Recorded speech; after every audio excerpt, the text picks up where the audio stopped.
capital for entrepreneurs and small businesses, because that's been a really important part of your mandate here as Vice President. But little do a lot of people know, you were doing this long before you even got to the White House.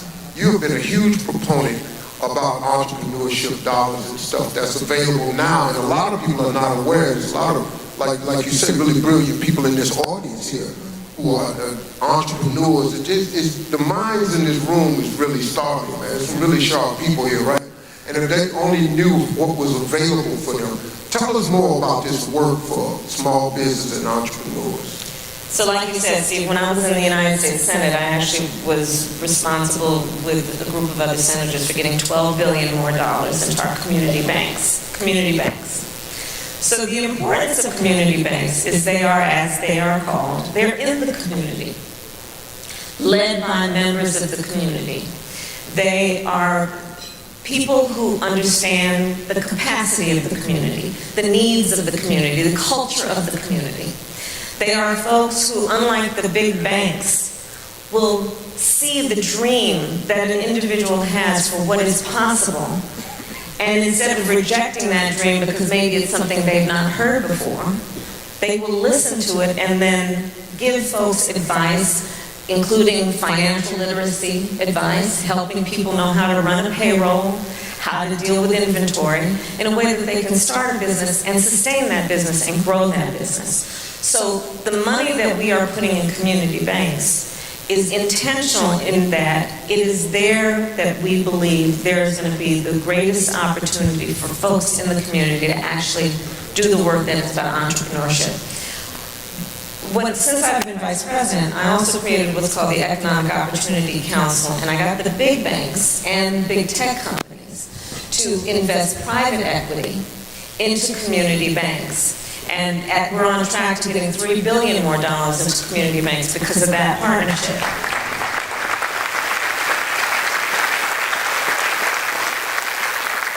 And there's a specific piece of that that's very important. You know that VCs, venture capitalists, only 2% of their investments are Black businesses, right?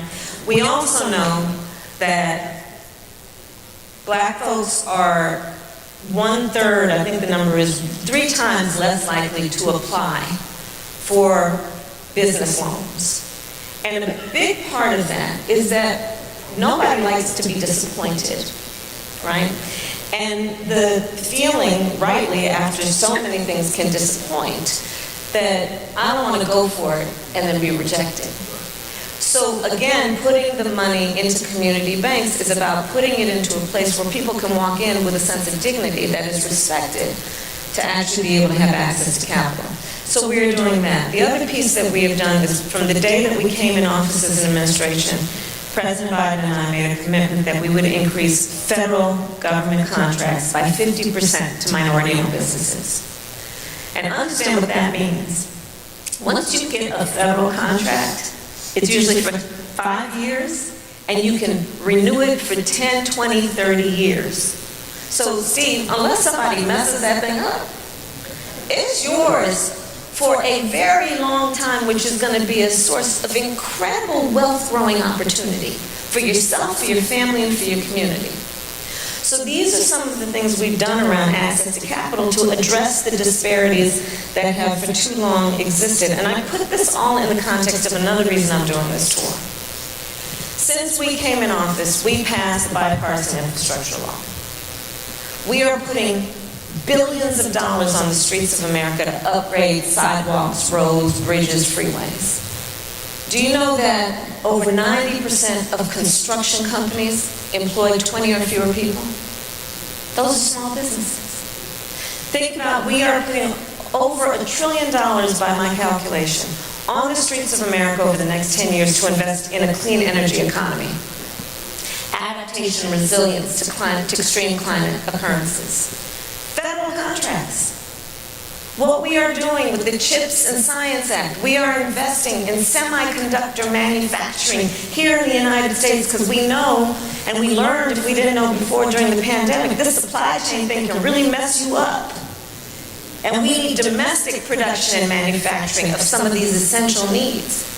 So in the last 3 years, our accomplishments around growing the economy of America in a broad-based economic policy means putting trillions of federal dollars into the economy, which will require for it to be meaningful, folks to take up those contracts to do the work that is about building up our nation.